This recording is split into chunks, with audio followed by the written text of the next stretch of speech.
Make a few comments on the comments on these videos on the anvils. You know, this small anvil here, as well as what it's going to come up, I know for sure, on these larger anvils. And I just want to say that I'm not proposing that this is a way to make an anvil a good way. In fact, I don't think it's that good of a way. It's a way I can do it because I have the equipment, I have the forging, I can machine it out of. But I don't represent this as a good way or a viable way to make an anvil, or even a cost-effective. This is like the most expensive way possible to make an anvil. And I'm not presenting it as anything other than that, other than to see the machine work. And I happen to have the forged blocks. I've got two of these blocks actually. This is one of them. I'm going to make something else out of the other one that I've got an idea for. But this isn't an efficient or a cost-effective way to make an anvil, and I already know that. I don't need to be told in the comments, oh, I'm wasting material. The general essence and nature of machine work is that you waste material. You're cutting material away from a bigger block of material and you're wasting it, and we'll lose like almost half of the material here to shavings out of this block to get these two small anvils and the larger one out of. So I know this isn't an efficient way. In fact, I don't know how much, I can't remember how much these forgings cost, but I'm going to say in the neighborhood of $3,000 to $4,000 back way when they were made. And just a brand new anvil you can buy for probably, well, the anvil I use in my storage, I bought from Texas Ferry Supply. When I bought it, it was like $1,600, brand new. So this forging already starts more expensive, you know, 2 or 3 times more expensive than a brand new anvil. And so it's not an efficient, cost-effective way to do it. The only reason I'm doing it is because I have the material and I can't use it for anything else, because it's the traceability on the certification and everything else is lost. So you can't use it for a real job. I could use it maybe to make fixturing out of, or I could use it to make these anvils that I want to give away with some kind of a maybe a random selection. I don't know. I haven't decided yet on that. Because I reached the 50,000 subscriber mark, and I appreciate everybody that subscribed. So I want to do something in return for those people that subscribe to my channel. I never figured I could ever have this many people interested in what I'm doing, but thank you for that. But I'm just doing it for that reason. And I thought it might be interesting to see the actual machine work, because the anvils are kind of an unusual shape, and it's kind of interesting to watch it. And judging by the views on these smaller anvil videos, for some reason people like to see stuff on anvils. I'm not sure why that is exactly, but and the videos on these kind of subjects get a lot of views. So I just want to say that, because I don't need a bunch of comments saying that's the biggest waste of material I've ever seen, or don't you know you can make an anvil by welding together? Yeah, you can do all that and it would be a lot less expensive. You know, would it be as nice an anvil? I don't know, but it would be a lot less expensive to do it that way. So if you feel like you need to make that comment, fine, go ahead and do it. It's not going to hurt my feelings or anything, but just be aware that I'm already understand those things, and you don't really need to tell me over and over again. So we're going to look at the, well, I got the block, I faced the ends of the block. I'm going to show you that, although I didn't take any video actually facing the ends, but it's just the same as the previous video showing facing the sides. And I'm going to show you some CAD stuff, and we're going to get into how I'm going to fixture this thing, how I'm going to split these 3 anvils out of this bigger forging. So let's get to that. And I've also found a piece of aluminum I can make. I've had here for like ages, I don't know, more than 10 or 12 years. A piece of it's about 4.5 inch thick plate, and it's 12 by 14 inches, and I can use that and machine it to hold the anvil on this pallet on the horizontal mill, because it's kind of, this becomes more and more difficult shape to hold as you get further into it.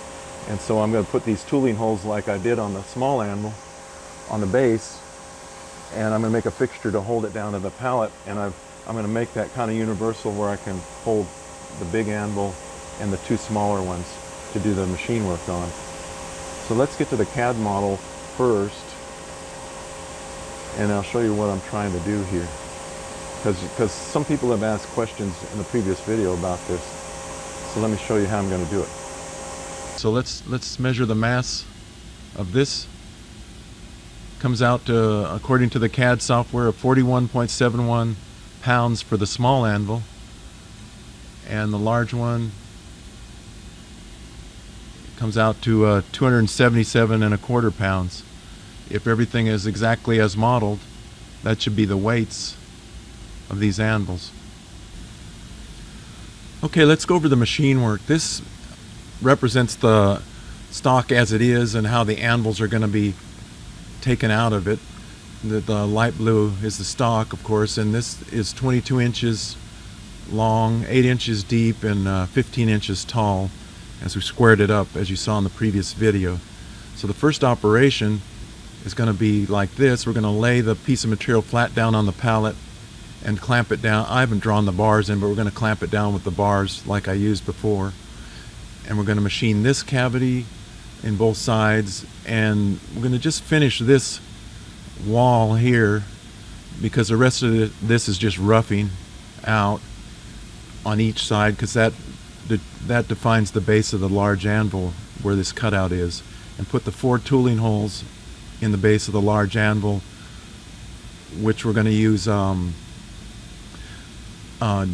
bushings actually for the pins, if you will, the alignment pins, because the bolts can pass through the drill bushings. And the drill bushing, I think, is a 7/8 diameter OD, and it's got a hole big enough for a 5/8 11 screw, which is what this thread will be in the base of the large anvil to pass through. So that's the first thing we're going to do, and then we're going to go to this, which means we have to make this aluminum base thing first to bolt the anvils to, and it's going to have counterbores in it to align to our bushings that mate to the part as we've machined it already. And we're going to machine out, we've already machined this area, as you remember.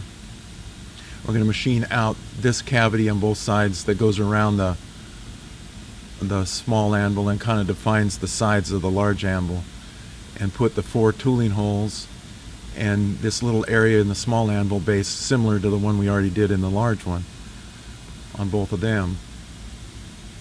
So once we get that done, we're going to have to unbolt this whole mess off the pallet base, and then turn the stock around and bolt it back down.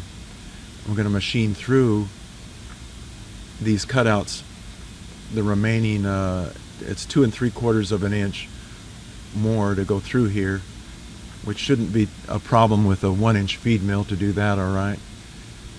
But first we're going to drill these I think they're 1.5-inch holes in the ends of the slots, and then machine through there. But I'm going to leave it attached on each end so that it just doesn't fall away and hit something and damage the top of the pallet or the way covers of the machine or something like that, because these things will still weigh about 60, probably over 60 pounds where the small anvils are coming out. And after that's all done, I'm going to take this out of the machine and set it down on the floor and get an abrasive an abrasive disc on an angle grinder, and I'm just going to cut through this area. This is about a 1/4 inch thick right here, so it shouldn't be too big of a deal to cut through there. So this base piece can also be used for the small anvil. We're going to put holes in it as well to line up with the tooling holes in the small anvil, which is going to have 1/2-inch threads, 1/2-13 threads in it to bolt it down. And we can machine this as you see it here, or hold it to machine like that. This base, all of these T-slots in my my pallet base are spaced the same, so I can move this closer up to the front here to reach these areas if I need to. I probably will. I'm thinking that probably is going to be the plan. I've just drawn it in the center right here, but I think I might actually move it from one side to the other depending on what I decide to do here when I machine these. So that's the idea of the machining operations. And of course, first we got to start here. So this is what we're going to do first, and then we're going to make this base piece and do these operations. So here's the block of material in the machine after we squared up the ends. Let me rotate it around with the B-axis here.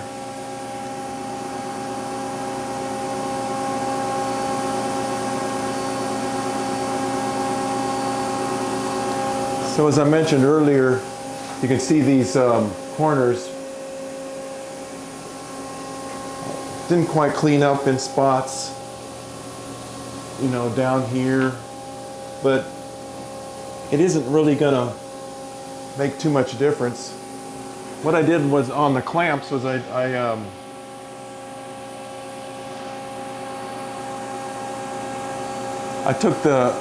clamped the one clamp across here, and then I took the other crosswise clamp off so that the part didn't shift any when I was you know, moving the clamps around, so that I didn't have to re-indicate anything. And then all I had to do was run it over to the face was square and face it off. So that's the material all squared up good enough for our purposes here. And now I'm going to have to take it off of here and lay it down on one of these faces here. I'll choose the face that best suits these corners, not cleaned up, and then and lay it down flat, and we'll do that end work first.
Okay, here's the code to probe the center line. It'd be an A4 point, and the part's 22 inches wide, and it's going to go down 3/4 of an inch incrementally from where the probe is setting. Then here's to probe down, straight down to the top of the part, and then I'm going to set the offset 4 inches down manually in Y, and Z we're going to probe right on the face of the part for the Z0. So this is the Renishaw Easy Set P9023.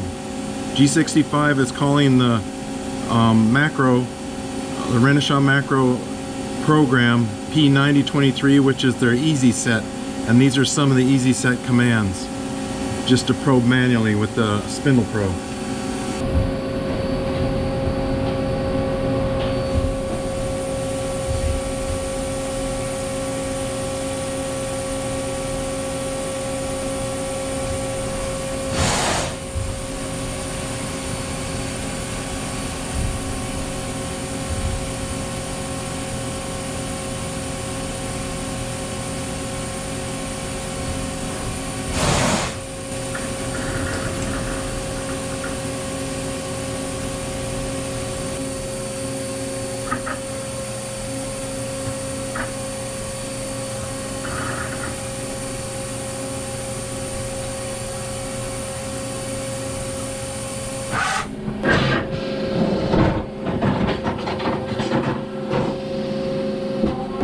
Okay, we want to set this Y number right here down 4 inches. First we're going to have to put it on the incremental mode. So we shift I. So now that shifted it to the incremental mode up here. And then we're going to put it on 42, number 42 down here, 42, and we got to go minus 4 point, another 4 inches, because the part is 8 inches thick, and we want to set the 0 in the center. So now it's minus 34.5177.